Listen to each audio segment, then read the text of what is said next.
Hi students, this is the revision test 4 of English of 10th class.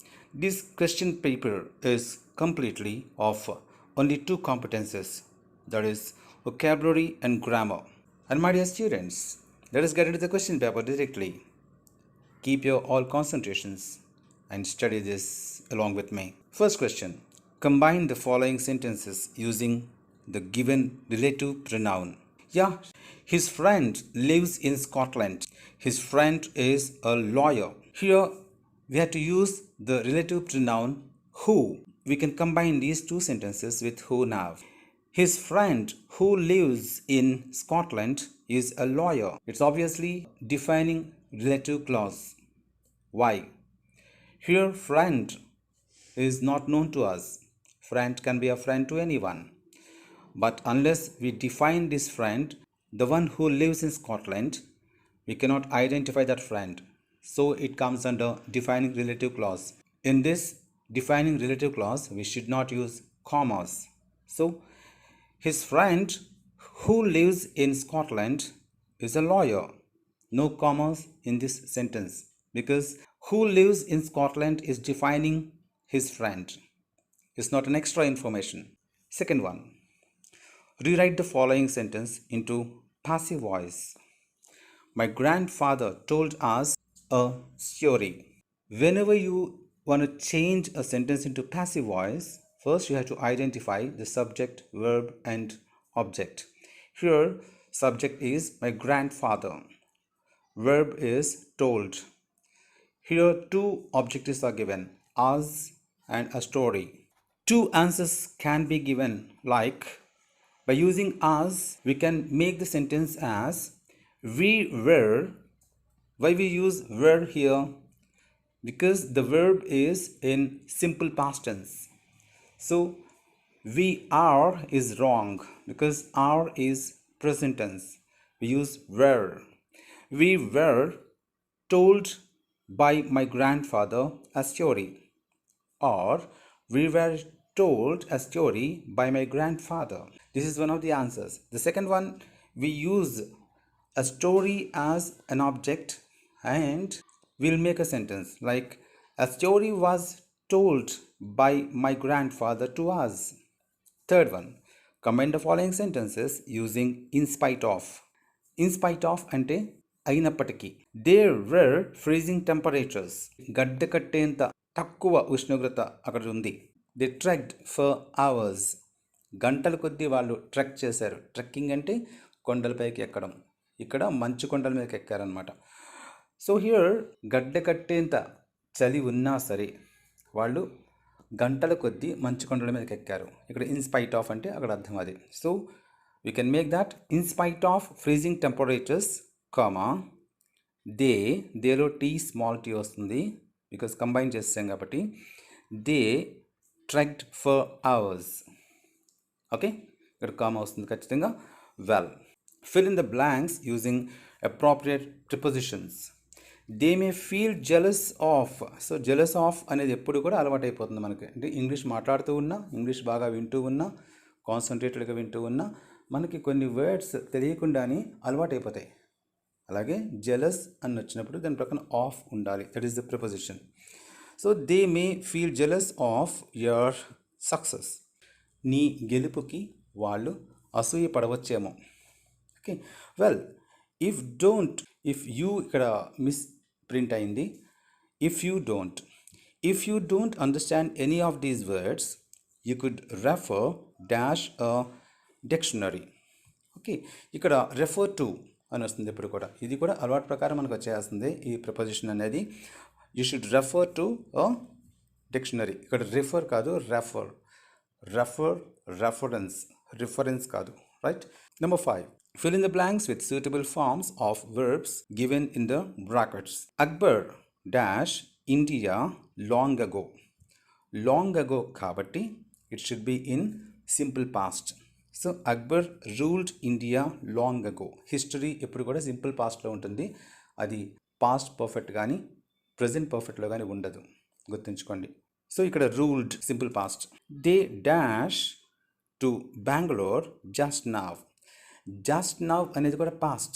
So it started in the past and ended in the past just now. It should be in simple past. They left for Bangalore just now. He finished the work before we reached the garage.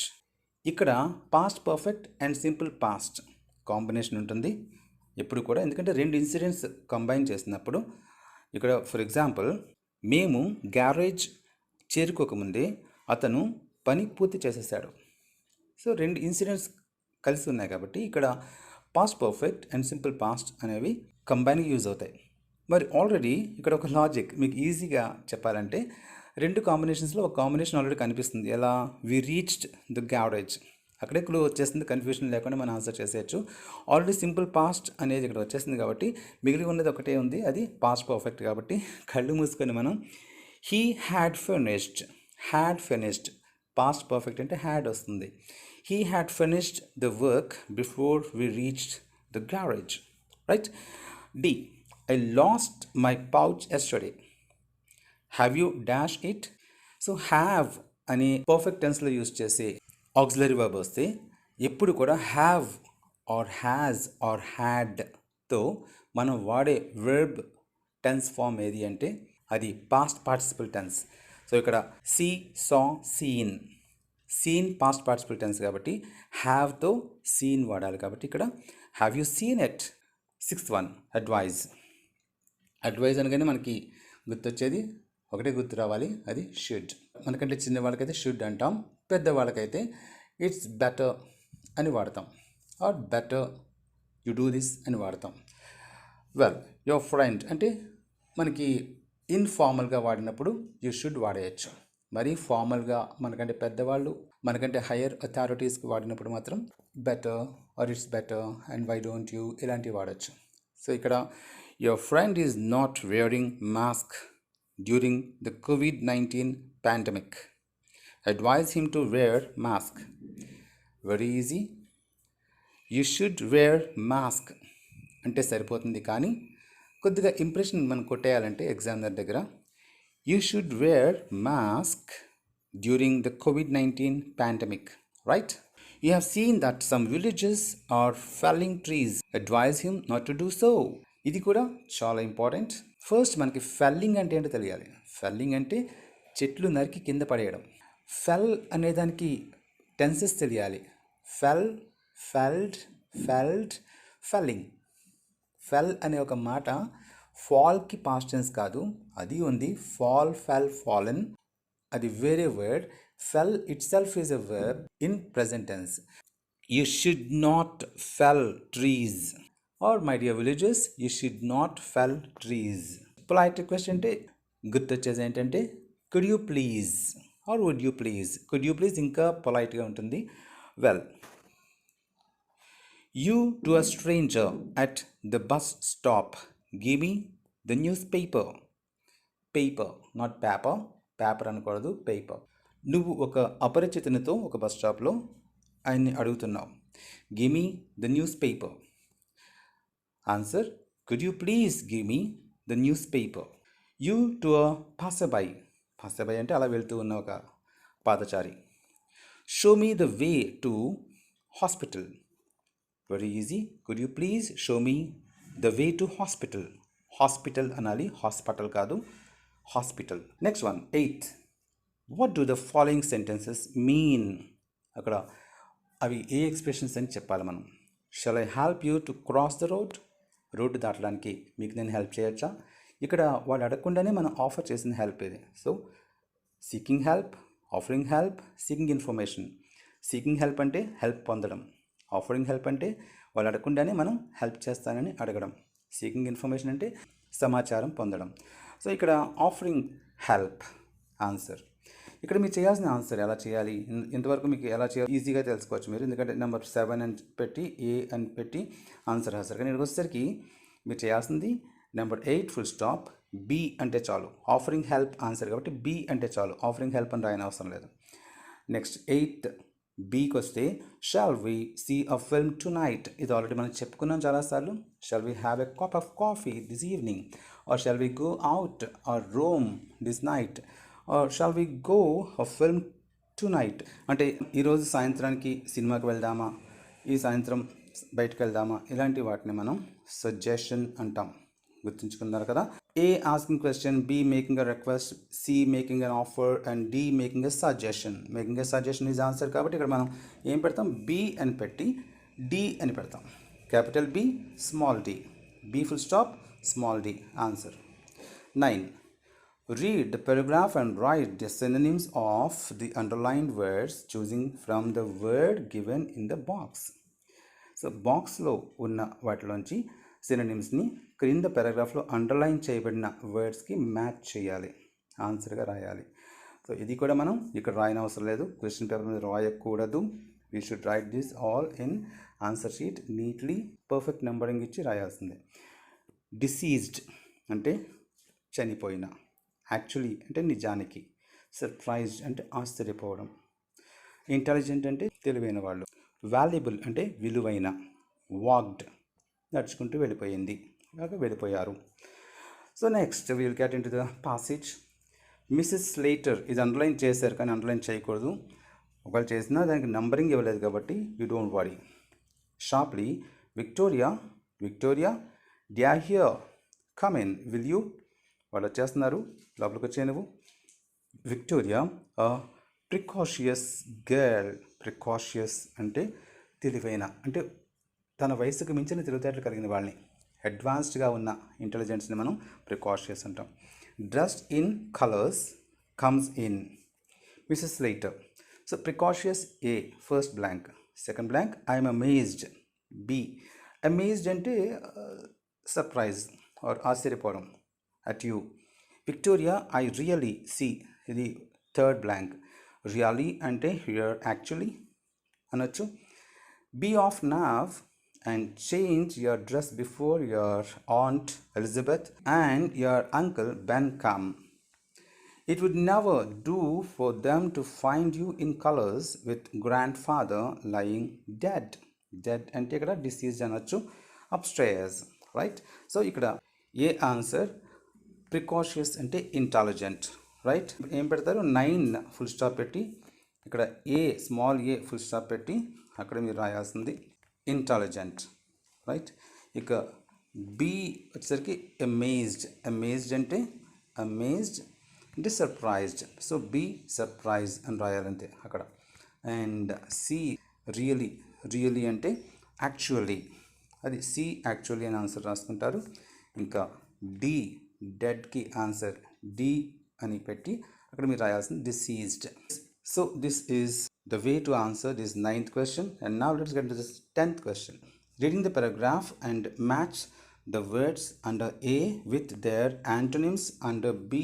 Write your answers and their corresponding numbers in the answer book. So answer బుక్లో చాలా క్లియర్గా ఇచ్చాడు డైరెక్షన్లో. చూడండి, directions ఇప్పుడు thick ప్రింట్లో ఇస్తాడు, మిగిలినంతా light ప్రింట్లో ఇస్తాడు. సో డైరెక్షన్ అంత ఇంపార్టెంట్. ఇక్కడ చెప్పింది ఏంటి, ఆ నెంబర్స్ ఒక్కటే ఆన్సర్ షీట్లో రాయండి అన్నాడు, ఆన్సర్లు కూడా రాయొద్దు అన్నాడు. చాలా క్లియర్గా చూడండి ఇక్కడ.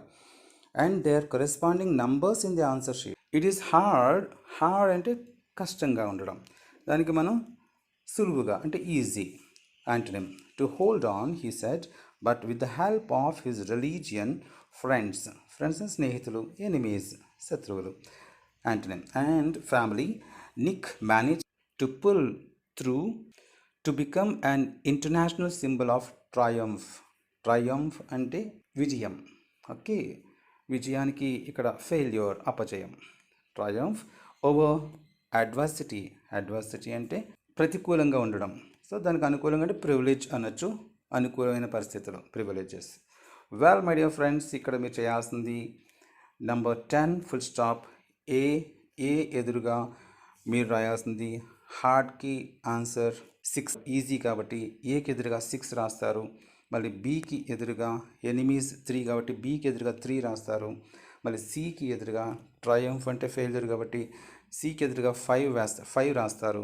అండ్ డీకి ఎదురుగా అడ్వర్సిటీ అంటే ప్రివిలేజ్ కాబట్టి డీకి ఎదురుగా 2 అని రాస్తారు, 2 అంకె వేస్తారు. That's all. సో ఇక్కడ క్వశ్చన్ పేపర్ మీద ఏది కూడా ఆన్సర్ చేయడానికి వెళ్ళలేదు. Next, the 11th question. Fill in the blanks with right forms of the words given in the brackets. బ్రాకెట్స్లో ఇచ్చే ఫామ్స్ యొక్క రైట్ ఫామ్స్ మీరు మూడు ఆప్షన్స్ ఇచ్చాడు, మూడు డిస్ట్రాక్టర్స్. దానిలో ఒక డిస్ట్రాక్టర్ని మీరు సెలెక్ట్ చేసి ఆన్సర్గా రాయాలి.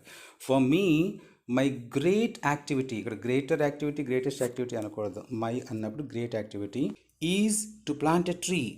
I think that a tree is a wonderful, ఇక్కడ వండర్ కాదు వండర్ఫుల్లీ కాదు wonderful symbol for the environment. ఇక్కడ ఎన్విరాన్మెంట్ అనకూడదు, ఎన్వైరన్మెంట్ నాట్ ఎన్విరాన్మెంట్. ఎన్వైరన్మెంట్ అంటే ఇక్కడ wonderful symbol for the environment. And when we plant a tree we plant hope. Hopeful కాదు, hopeless కాదు, hope. So ఇక్కడ ఆన్సర్స్ 11 అని రాసి A full stop, great, B full stop, wonder, C full stop, environment, D full stop, hope. Ante then answers. And next, let's get into the vowel clusters. Let us see the sentence. He quoted QUO. ఇక్కడ vowel cluster UO అంటే number 12 వేసి UO అని రాస్తే చాలు. Khalil Gibran to my hesitant mother, your children are not your children. They are the sons and daughters. Daughter DAU. So AU అని అంటే 12 full stop UO రాసాం, దాని క్రింద AU అని రాస్తే చాలు. రైట్. 13th మన ఇంట్రెస్టింగ్ డిక్షనరీ ఎంట్రీ వచ్చింది కదా. Read the following dictionary entry of the word fetch given below. Fetch ఇక్కడ చూసారు కదా, ఫెచ్ దానికి ప్రక్కనే ఫెచ్ ఎలా పలకాలో ఫొనెటికల్ లాంగ్వేజ్ కూడా ఇచ్చాడు. ఫొనెటికల్ లాంగ్వేజ్ అంటే ద లాంగ్వేజ్ ఆఫ్ స్పీకింగ్, ఎలా పలకాలో చెప్పే లాంగ్వేజ్ని ఫొనెటికల్ లాంగ్వేజ్ ఇచ్చాడు. సో ఫెచ్ అనేది వర్బ్ అని ఇచ్చాడు. రైట్. హింట్స్ చాలా ఉన్నాయి. When ever necessary will explain about that. And నా ఇక్కడ ఐడిఎం ఇక్కడ ముఖ్యం. ఇక్కడ ఐడిఎం అంటే ఇడియం. సో ఫెచ్తో ఒక ఇడియం చెప్పాడు, ఫెచ్ అండ్ క్యారీ ఒక ఇడియం అది. అలాగే ఫ్రేజల్ వర్బ్, అది ఒక కోడ్ ఇచ్చాడు, ఫ్రేజల్ వర్బ్ అంటే ఫెచ్తో ఫ్రేజల్ వర్బ్గా ఫెచ్ అప్ అని ఇచ్చాడు, ఫెచ్ అప్. నా answer the following questions using the information given above. First question, what is the phrasal verb mentioned in the above entry? చాలా easy, phrasal verb కూడా చెప్పుకున్నాం, మీరు just రాయాల్సిందల్లా ఇక్కడ question number 13 అని వేసి A full stop fetch up phrasal verb. Then what is the idiom mentioned in the above entry? So idiom ante clear ga ichchadu ikkada idiom. So fetch and carry, so B full stop fetch and carry and raste chalu. And 14th question, arrange the following words under correct headings. Very easy idi, the Latin and Greek words tho manaki ichchadu. Okay, well already textbook lo undi, 10th class reader lo undi idi. Well munduga chadiveddam ఏమేమి ఉన్నాయో. Crisis, syllabi, thesis, fungus, theses, syllabus, fungi అని కొంతమంది అంటారు, కానీ fungi కాదు ఇది. Especially biology teachers దీన్ని చాలా జాగ్రత్తగా గమనించాలి. ఫంగై కాదు, ఫంజై కాదు, ఇది fungi, fungus, fungi. Okay. Well, crisis. ఇక్కడ మనకి క్రైసిస్ ఐఎస్తో ఉన్నది సింగులర్, దానికి ప్లూరల్ క్రైసెస్ SESతో ఉంటుంది, ESతో ఉంటే క్రైసిస్ ప్లూరల్. అలాగే syllabus singular, syllabi plural. Thesis singular, theses plural. Fungus singular, fungi plural. Right. So ఇక్కడ మనకి పుట్టింగ్ అండర్ ద హెడ్డింగ్సే కాదు, మ్యాచింగ్ కూడా ఇచ్చాడు. ఎందుకంటే ఇవి ఎలా పడితే అలా హెడ్డింగ్స్ కింద వరుసగా పెట్టుకుంటూ వెళ్ళిపోవడం కరెక్ట్ కాదు, మ్యాచ్ చేయాలి. For example crisis put under singulars, but వెంటనే సిలబై అని రాసేయకూడదు. క్రైసిస్కి ప్లూరల్ వెతికితే క్రైసెస్ వచ్చింది చూడండి, క్రైసిస్ సింగులర్ అండర్ సింగులర్ మీరు రాశారు, దాని ఎదురుగానే క్రైసెస్ ప్లూరల్, అలా మ్యాచ్ చేయాలి. అలాగే సిలబై అని ఉంది, కానీ సిలబై కాదు, మనకి అది ప్లూరల్ కాబట్టి సిలబస్ అని సింగులర్లో రాసి నెక్స్ట్ సిలబై అని ప్లూరల్లో రాయాలి. అలాగే థీసిస్ సింగులర్ కాబట్టి రాసేయచ్చు, థీసెస్ ప్లూరల్లో రాస్తాం. అలాగే ఫంగస్ సింగులర్, ఫంగీ ప్లూరల్. సరిపోయా? Is it okay? Well, very good. And 15th question, the last question for us. Let us see this. Match the following one word substitutes in part A with their meanings in part B. write only the letters of part B in the appropriate brackets corresponding in part A. ఇక్కడ బ్రాకెట్స్లో రాయమన్నాడు కానీ తప్పు, letters మాత్రమే మనం answer షీట్లో ఎక్కించాలి. Right, well, చాలా easy, మనకి చాలా మోస్ట్ ఫేవరెట్ థింగ్స్ కదా ఇవి. One word substitutes. My dear students, inimitable అంటే ఇమిటేట్ చేయలేని అంత గొప్ప వ్యక్తులు. ఫర్ ఎగ్జాంపుల్ మన స్వర్గీయ ఎన్టీ రామారావు గారు ఉన్నారు, సీనియర్ ఎన్టీఆర్. ఆయన ఎవరు ఇమిటేట్ చేయలేరు. సో ఇనిమిటబుల్. సో ఇనిమిటబుల్. థీయిస్ట్. ఎథీయిస్ట్ అంటే దేవుడు లేడని వాదించేవాళ్ళు. థీయిస్ట్ అంటే దేవుడి మీద నమ్మకం ఉండేవాళ్ళు. స్పెండ్థ్రిఫ్ట్. స్పెండ్థ్రిఫ్ట్ అంటే చేతికి ఎముక లేకుండా ఖర్చు పెడతారంట చూడండి, ఆయన చేతికి ఎముకే ఉండదంట. అంటే ఎక్కువగా స్పెండ్ చేసేవాళ్ళు, డబ్బులు ఎక్కువ ఖర్చు పెట్టేసేవాళ్ళు. టీటోటలర్. టీటోటలర్స్ అంటే ఆల్కహాల్ తీసుకునే వాళ్ళు. అబ్స్టైన్స్ అంటే నిషేధం, ఆల్కహాల్ తన జీవితంలో నిషేధించేవాళ్ళు. ఒకసారి చదివేద్దాం options. A person who abstains from taking alcohol, already మనకు అర్థమైపోయింది టీటోటలర్ అని. A position for which no salary is paid. యాక్చువల్గా ఇది ఆనరరీ. ఈ ఆనరరీ అనే దాన్ని ఇక్కడ ఇవ్వలేదు మనకి, కాబట్టి అది ఆడ్ మ్యాన్ అవుట్గా తీసేయచ్చు. Life history written by oneself. ఇది యాక్చువల్లీ ఆటోబయోగ్రఫీ, కానీ ఇక్కడ ఆటోబయోగ్రఫీ క్వశ్చన్ ఇవ్వలేదు కాబట్టి దీన్ని ఆడ్ మ్యాన్ అవుట్గా తీసేయచ్చు. And one who spends too much. So ఇందాక చెప్పుకున్నాం spendthrift. One who believes in God, ఇందాక చెప్పుకున్నాం theist. That which cannot be imitated, ఇందాక చెప్పుకున్నాం ఇనిమిటబుల్. సో మనం ఇప్పుడు 15, question number 15 full stop, 1 full stop. ఇనిమిటబుల్కి ఆన్సర్ ఏమొచ్చింది? That which cannot be imitated అంటే 1 ఫుల్ స్టాప్ క్యాపిటల్ ఎఫ్ అని రాస్తారు. అలాగే నెంబర్ 2 ఫుల్ స్టాప్. థీయిస్ట్ అంటే the one who believes in God అంటే E, 2 full stop capital E అని రాస్తారు. నెంబర్ 3 స్పెండ్ థ్రిఫ్ట్ అంటే the one who spends too much అంటే D, 3 full stop only capital D అని రాస్తారు, అంతే, ఇంకేమీ రాయకూడదు. ఇంకా 4 టీటోటలర్ అంటే the one who abstains from taking alcohol అంటే 4 full stop A capital A, అంతకంటే ఇంకేం రాయని అవసరం లేదు. So this is about today's revision test 4 of our third language English 10th class. My dear students, మనకి 10th క్లాస్ ఎగ్జామ్స్ పోస్ట్పోన్ అయ్యాయి అని చెప్పారు, అంటే మనకి ఇంకా గోల్డెన్ ఛాన్స్ ఇచ్చారు. డెఫినెట్గా ఇంకా బాగా చదవడానికి మనకి ఛాన్స్ ఇచ్చారు. చాలా హ్యాపీగా చదవచ్చు. బహుశా ఉంటే మీకు in the month of July first second వీక్స్లో మనకి ఎగ్జామ్స్ ఉంటాయి, ఖచ్చితంగా ఉంటాయి. క్యాన్సిల్ అవుతాయని హోప్స్ మాత్రం పెట్టుకోవద్దు. ఎప్పటికైనా చదవాల్సింది కాబట్టి ఇప్పుడు చదువుకుంటూ వెళ్తే అప్పటికి 10/10 తెచ్చుకోవచ్చేమో, చూసుకోండి. ఆ ఛాన్స్ మనకి ఇవ్వడానికే ఇలా జరిగిందేమో, మనం మంచిగా అనుకుందాం. So let's be attentive, don't get relaxed. You just keep on going on the same spirit by having a target of attaining 10/10 grade, my dear students. Make it perfect day by day. I wish you all the best, and we'll meet you again in the revision test number 5 next Sunday. Until then, bye-bye.